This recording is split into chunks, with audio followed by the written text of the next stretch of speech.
after we were disarmed, then by that time, you heard about Che Guevara, and I see traveling all over the world. I've seen people wearing shirts that with the face of Che Guevara, the head of Che Guevara, and I said, don't they know who this man is? Neri, I'm not familiar with him. Who was that?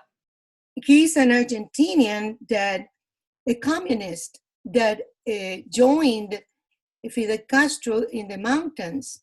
So when Fidel Castro takes over, he was in charge of all the forming the killing of all the people. He was the one killing everybody, and they call it execution. He was the one executing without trials. I mean, not even trials.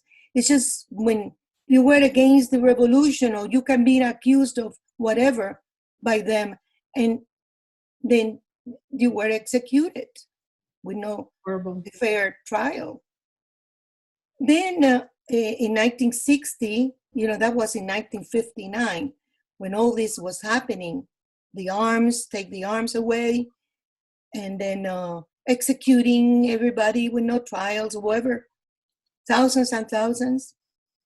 And then we have then he began with the confiscating the radio, the TV station. Nobody could, everything was the media, all the media was confiscated.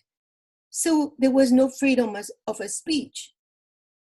Then the schools, all the private properties were taken away, beginning with the U.S. companies and then the local businesses. And that's something that I remember.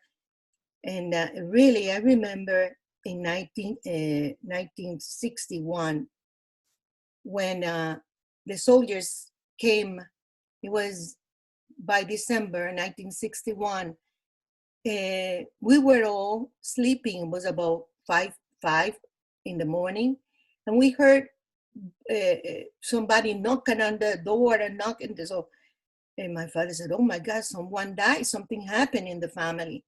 So my father opened, and you hear the boots of the soldiers, because we lived upstairs. Going upstairs, boom, boom, boom. The stairs were made of wood, and you can hear all that boom, boom, boom, boots coming up. And I said, "Oh my gosh, they're taking people away." People is my father. They're taking people away. So the soldiers came in and said, "Are you Mr. Barnett?" My father said, "Yes." "And that a store, do you have the keys to the store, the business?" And then my father said, "Yes." "Why?" "Give us the keys." And my father goes, "But why?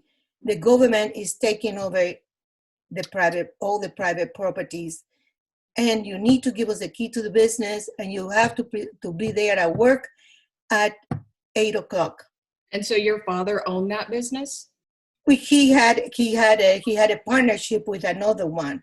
It's like a store, like a clothing store. So wow. So he had to be there. When he got there, who do you think was the manager?